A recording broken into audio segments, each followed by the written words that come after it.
کہ اتنا اگر شوق ہے برابری کا، اپنی بیوی کے ساتھ معاہدہ کر لو، 1 سال تو بچہ دے گی، 1 سال میں بچہ دیتا ہوں۔ فَإِنَّ الْعَيْنَ تَزْنِي، آنکھ بھی زنا کرتی ہے۔ عورتوں کا جسم اتنا نرم ہے اور نازک ہے کہ باہر کے زہریلے مادے ان کے جسم پر پہلے اثر کرتے ہیں۔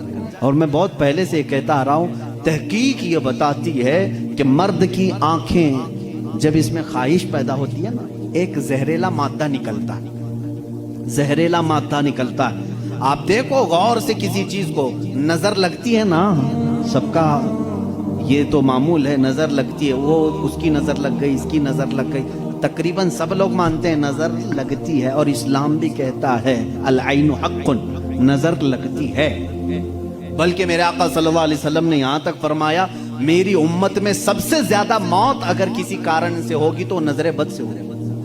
حضور نے فرمایا ہے طبعی نیچرل ڈیتھ کے بعد، نیچرل طبعی موت کے بعد اگر کسی وجہ سے، کسی بیماری سے سب سے زیادہ موت ہوتی ہے تو نظر بد سے ہوتی ہے۔ پتہ نہیں ہوتا سب کو، اس کی علامتیں تک حضور صلی اللہ علیہ وسلم کی احادیث میں گنائی گئی ہیں۔ نظر بد ہو جائے تو کیسے پتہ چلے گا؟ جسم کے اندر کیسی تبدیلیاں ہوتی ہیں کہ پتہ چل گیا کہ نظر لگی ہے، وہ پھر کبھی میں عرض کروں گا۔ لیکن نظر لگتی ہے یہ سب کو معلوم ہے، اور جدید تحقیقات کے اعتبار سے بھی اگر میں آپ کو بات کروں، پھول کو اگر زیادہ دیر تک تم دیکھتے رہو گے تو مرجھا جائے گا، کیونکہ ہماری آنکھوں کا زہر اس پر پڑتا ہے اور اس کی طبیعت مرجھا جاتی ہے۔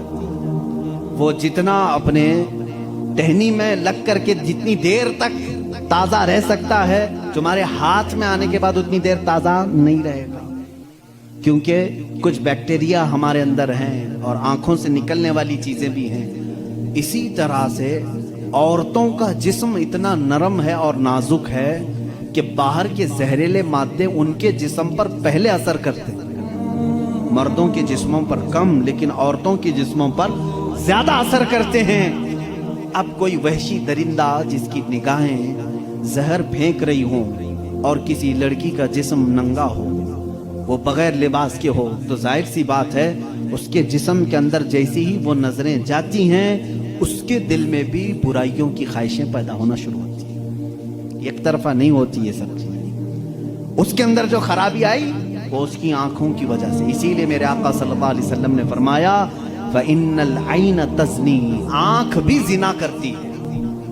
حضور صلی اللہ علیہ وسلم نے فرمایا آنکھ بھی زنا کرتی ہے۔ اب مجھے بتاؤ میرے عزیزو، اسلام نے اتنی جو حفاظت کی ہے عورتوں کی، اس کو تم کہہ رہے ہو زور زبردستی ہے؟ اسلام دین فطرت ہے، صرف وہی بات کرتا ہے جو انسان کے لیے سوٹیبل ہو، جو تمہارے جینے کے لیے اچھا ہو۔ اب میں آؤ تو میں تم کو یہ بھی بتاتا ہوں، کچھ لوگ یہ کہتے ہیں کھانے پینے کے معاملات میں بھی، اب یہ بات تھی عورتوں کی، اور ہاں یہاں پر میں یہ بات بتا دوں کہ یہ برابری جس کو کہہ رہے ہیں نا، وہ برابری ہے نہیں۔ تم کبھی بھی اس کے جواب دینے کی بھی کوشش مت کرو۔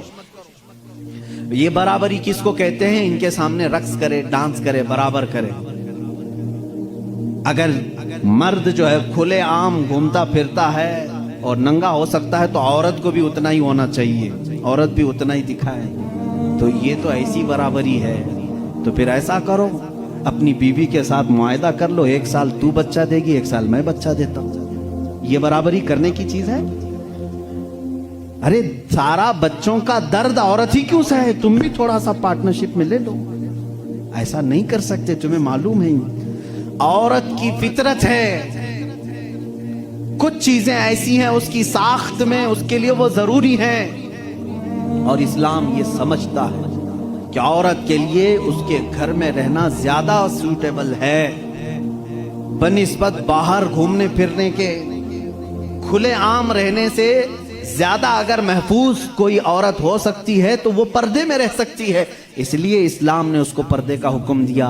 اس پر زور زبردستی نہیں، پابندی نہیں، اس کی فطرت ہے، وہ اسے جتنا محفوظ رکھ سکتے ہو۔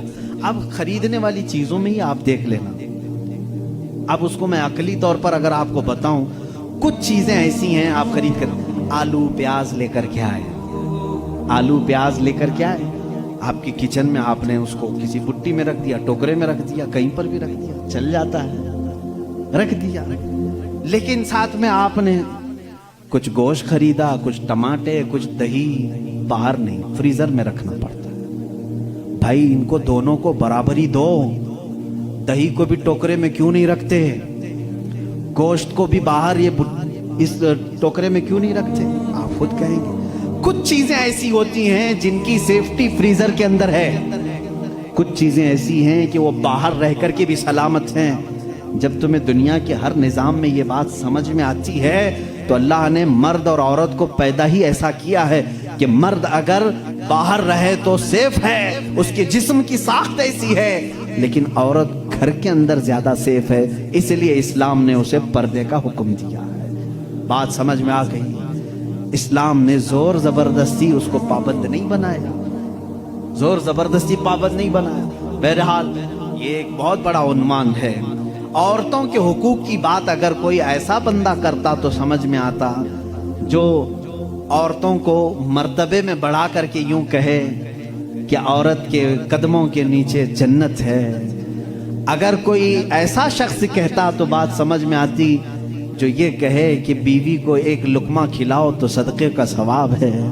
اگر کوئی ایسا شخص کہتا جو یہ کہے کہ ایک بیٹی کو پال کر نکاح کر دو تو جنت واجب ہے, ان کے پاس یہ کوئی بھی چیز نہیں, بلکہ یہ جس عورت کی بات کر رہے ہیں ان کے لیے وہ اپنے نفس کی خواہشات پوری کرنے کی ایک مشین ہے بس. اور اگر میری بات صحیح نہیں ہے تو چلو مغربی دنیا میں تمہیں دکھا دوں کہ وہاں شادی کسے کہتے ہیں, طلاق کسے کہتے ہیں, بچوں کا نظام کیا ہے. کثرت سے پورے یورپ میں آپ کو میں بتاؤں وہاں شادی کا نظام تک ختم کر کے رکھا گیا ہے. جو لڑکی پسند آئی اس کے ساتھ رہتے رہو, بچے بھی ہو جائیں گے. 2 بچوں کے بعد وہ لوگ فیصلہ کرتے ہیں اب شادی کر لیں. اب شادی کرنے کا برابر ٹائم آ گیا, ہم لوگوں کی انڈرسٹینڈنگ ہو چکی ہے. یہ ہے فیکٹ بتا رہا ہوں میں آپ کو. کئی ایسی شادیاں ہیں وہاں پر جو بچے ہونے کے بعد کرتے ہیں کورٹ میں جا کر کے. تو تم نے عورت کو برابری نہیں بلکہ اپنی خواہشات کی ایک مشین سمجھا ہے. اسلام جو برابری دیتا ہے وہ کیسی برابری ہے؟ یہ اسلام ہی تو ہے جو عورت کو اتنی عزت کے ساتھ گھر لانے کا حکم دیتا ہے, اتنی عزت کے ساتھ. اگر اس کو کچھ خرافاتی لوگوں نے برا کر دیا تو الگ بات ہے, بلکہ ہمارے ہاں جو نکاح کا سسٹم ہے وہ اتنا پاکیزہ ہے کہ مرد کو کہا گیا ہے کہ عورت کے آنے سے پہلے اپنے گھر کا انتظام ہو جائے. وہ کہاں لا کر کے رکھ رہا ہے, بلکہ عورت کو اسی طرح سے بھگا کر لانے کا نظام اسلام میں نہیں ہے, بلکہ عورت کے لیے ایک باضابطہ پوری محفل کا انعقاد ہوتا ہے. اس کی رضا پوچھی جاتی ہے, پہلے اس سے پوچھا جاتا ہے تو راضی ہے یا نہیں. بہت سارے ایسے دین ہیں, بہت سارے ایسے ریلیجین ہیں, میں نام پھر نہیں ذکر کر رہا ہوں, جہاں پر عورتوں کو اظہار رائے کا حق ہی نہیں. ان کے بڑے جو فیصلہ کر لیے وہ ہو گئی بات. چائنا میں بہت سارے ایسے قبیلے آج بھی ہیں جہاں ان کے ماں باپ اپنی بچیوں کو لے جا کر کسی کے بھی کوٹھے پر چھوڑ جاتی ہیں جہاں انہیں پسند آ جائے. اسلام عورت کی عزت اتنی دیتا ہے جب تک وہ اپنی رضا کا اظہار نہیں کرتی قاضی کی مجال نہیں کہ وہ نکاح پڑھا سکے. ہم خود کھڑے رہتے ہیں جب تک اجازت نہیں آتی. پہلے ہم عورت کی اجازت لے کر کے آتے ہیں اور پھر عورت کو اس کا حق مہر دینے کا حکم بھی مرد کو دیا گیا ہے کہ وہ تمہیں اپنی زندگی چھوڑ کر آ رہی ہے, اپنا گھر چھوڑ کر کے آ رہی ہے, اس کا حق مہر ادا کرو. اور لانے کے بعد جانتے ہیں میرے آقا صلی اللہ تعالیٰ علیہ وسلم کی تعلیمات کیا ہے؟ اللہ اکبر. حضور اکرم صلی اللہ علیہ وسلم نے تاکید کے ساتھ فرمایا ہے کہ عورتوں کے ساتھ سختی نہ کرو. اپنے آخری خطبے میں حضور نے عرفات کے میدان میں یہ بات تک فرمائی, عورتوں کے معاملات میں اللہ سے ڈرو, حد سے زیادہ نہ بڑھو, عورتوں کے ساتھ اتنی سختی نہ کرو. مارنے کو منع کیا, کبھی ان کے چہرے پر نہ مارنا, کبھی ان کے خاندان کو تانا نہ مارنا, کبھی ان کو اتنی بری گالی نہ دینا کہ دل ٹوٹ جائے. یہ تمام احکام اسلام نے اسی عورت کی عزت ہی کے لیے تو دیے ہیں. اور پھر جس وقت وہ آئے, بزرگوں نے یہ رواج بھی رکھا ہے کہ ہم اپنی بیٹیوں کو اپنے گھروں سے قرآن پاک دے کر کے رخصت کرتے ہیں, قرآن کے ساتھ اسے بھیجتے ہیں.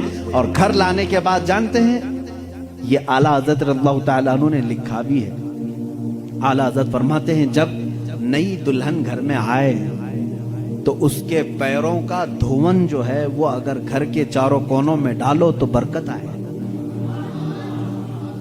وہ آ رہی ہے اپنا رزق لے کر کے آ رہی ہے، اپنا رزق لے کر کے آ رہی ہے، یہاں تک ہمارے لیے کہا گیا۔ بلکہ دولہے کو یہ بھی کہا گیا، اسی یہ بیان میں ساری باتیں نوجوانوں کو سمجھ میں بھی آ جائیں گی۔ نکاح کی پہلی رات اسے کہا گیا کہ تو اپنے گھر لایا ہے دلہن کو تو سب سے پہلے اس کے ہی دوپٹے کو تو مصلی بنا اور اس پر سجدہ کر۔ یہ حکم ہے۔ عورت کی عزت نہ ہوتی تو ہم مصلی بناتے اس کے دوپٹے کو؟ پہلی رات کہا گیا ہے۔ یہ اور بات ہے کہ معلومات نہیں ہے نوجوانوں کو کہ شادی کے بعد پہلی رات، یہ بھی سیکھنے کی ضرورت ہے۔ علماء سے یہ تمام چیزیں پوچھ لینا چاہیے جس کی شادی ہو رہی ہے۔ دلہن آ رہی ہے تو ہم اس کی عزت ہی کے لیے تو یہ تمام کام کر رہے ہیں۔ اور اس کے بعد حکم یہ دیا گیا کہ سب سے پہلے اس کے ساتھ بات چیت کی شروعات کرنے سے پہلے اس کی پیشانی پر ہاتھ رکھ کر اللہ کی بارگاہ میں یہ کہو، اے اللہ، اس کے اندر جتنی تو نے اچھائیاں رکھی ہیں وہ سب اچھائیاں مجھے عطا کر دے، اور جتنی اس کے اندر برائیاں ہیں ان تمام برائیوں سے مجھے تو بچا دے۔ یہاں سے تو شروعات کر۔ ظاہر سی بات ہے، میں نے اس وقت محسوس کیا، چند دنوں پہلے ایک نوجوان کو تلقین کر رہے تھے، پیشانی پر جہاں بال اگتے ہیں وہاں ہاتھ رکھ کر کے دعا کرنا۔ تو اس نے پوچھا کہ حضرت دعا تو ایسی ہی کر سکتے ہیں، پیشانی پر کیا؟ میں بھی چونک گیا۔ اس کو میں بتاؤں، میرے ایک استاد سے میں نے پوچھا کیا ایسا ہے کہ اپنی دلہن کی پیشانی پر ہاتھ رکھ کر کے اس طرح دعا کرنا چاہیے؟ انہوں نے کہا ہاں ہے۔ دعا تو کیسے بھی کریں، ہاتھ نہ رکھیں اور ہاتھ چھوڑیں، ہاتھ اٹھائیں، سب دعا اللہ سنتا ہے، لیکن اس لیے پیشانی پر رکھ کر کے دعا کرنے کے لیے کہا گیا کہ وہ آج اپنے والدین کو چھوڑ کر کے آئی ہے، اس کے وسیلے سے اللہ جلدی دعا قبول کرے گا۔ اس کا دل مغموم ہے، وہ غمگین ہے، اور غم زدہ لوگوں کے ساتھ میرا مولا ہے۔ وہ اپنے والدین کو چھوڑ کر کے تیرے گھر آئی ہے، وہ مغموم ہے، بہت غم زدہ ہے، آج اس کی پیشانی پر ہاتھ رکھ کر کے دعا کرو۔ میرا اسی دن یہ ذہن سمجھ گیا کہ اسلام نے عورت کو وہ مقام دیا ہے، وہ عزت دی ہے۔ ہم نے اس کو اپنے جسموں کو سکون پہنچانے والا آلہ نہیں سمجھا، مشین نہیں سمجھا، بلکہ حقیقی مسلم وہ ہے جو اپنی عورت کی عزت بھی کرے، احترام بھی کرے۔ اللہ کے رسول صلی اللہ تعالیٰ علیہ وسلم نے جو فرامین دیے ہیں، عزیزان گرامی وقار، یہ نکاح کے اس سسٹم کو بھی میں آپ کو بتاؤں۔ کچھ تو وہ ہیں جو یہ اسلام کے خلاف بھونک رہے ہیں کہ عورتوں کے اوپر زور زبردستی ہوتی ہے اسلام میں، اور دوسروں کی کیا بات کروں، ہمارے ہندوستان پر بیٹھا ہوا میں کیا بتاؤں، یہ بھی بڑی عورتوں کی